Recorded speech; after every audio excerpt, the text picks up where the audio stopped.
हम सभी को पता है कि आदम ने क्या चूज किया। वो शैतान की बातों में आ गया, जबकि उसे परमेश्वर की आज्ञा को मानना था। पर बाइबल हमें बताती है इसके बावजूद, हमारे पापों के बावजूद परमेश्वर हमसे प्रेम करते हैं। परमेश्वर ने अपने इकलौते को हमें दे दिया। बाइबल हमें बताती है पाप की मजदूरी मृत्यु है।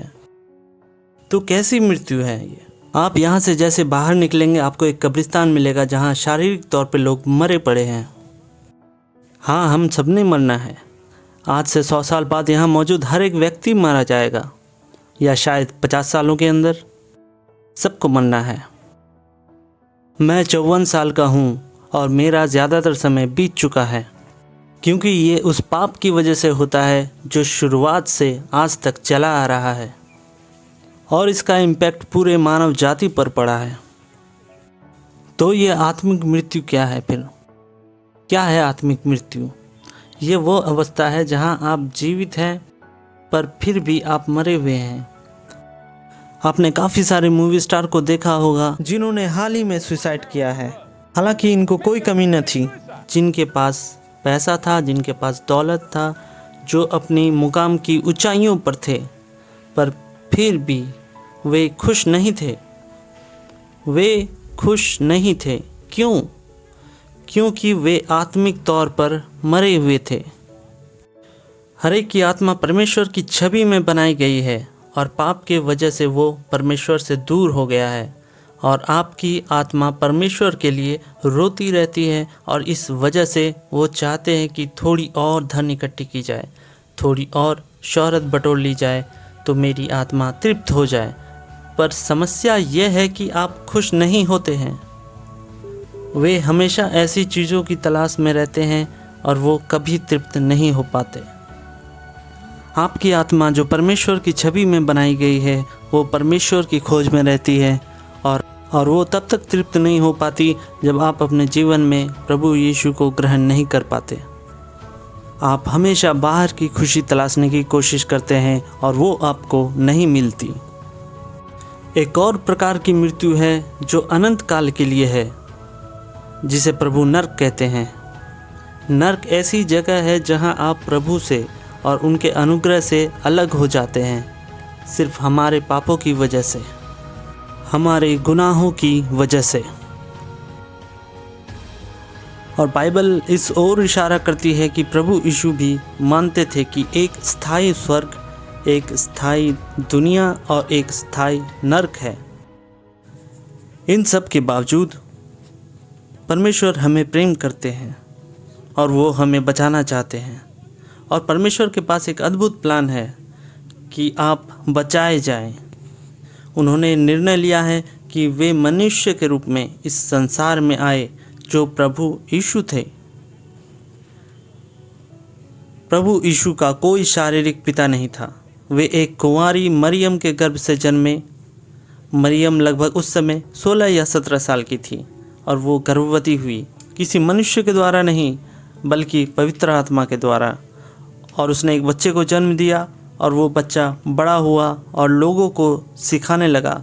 और वो क्या ही मनुष्य था, उसने लोगों को परमेश्वर के बारे में बताया, सिखाया, उन्हें चंगाई दी, और 3.5 साल की सेविकाई की।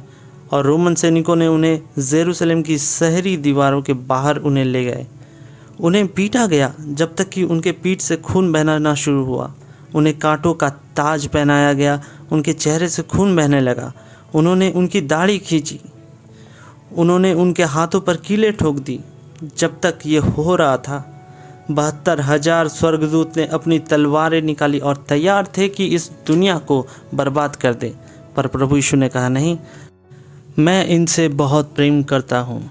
मैं ये नरक की यातनाएं सहूँगा, मैं इस न्याय को सहूँगा। बस और बस हमारे पापों के लिए वे क्रूस पर लटकाए गए कि उन्होंने आपके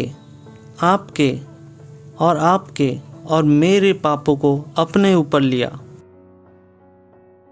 ये घटना को हम कभी इमेजिन भी नहीं कर सकते। क्रूस पर इस अवस्था में प्रभु ने कहा कि हे पिता, आपने मुझे क्यों छोड़ दिया?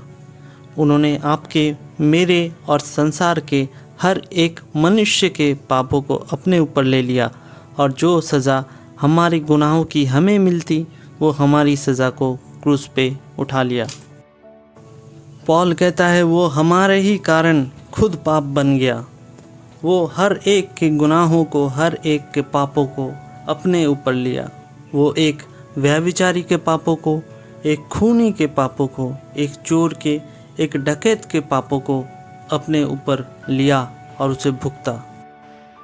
वो जिसका दूर दूर तक पाप से कोई नाता नहीं था, वो जो पवित्र था, क्रूस पर हमारे ही गुनाहों का बोझ लिए था।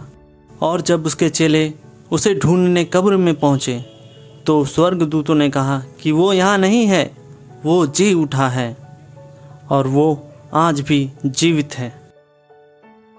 वो तैयार है कि आपके द्वारा ग्रहण किए जाएं, आपके दिलों में आए और आपको रिसीव करें, ताकि वो आप में और आप उनके साथ जुड़े रहें। अगर आप उस पर विश्वास करते हैं, उस पर भरोसा करते हैं, तो ये घटना यहाँ ख़त्म नहीं हुई है।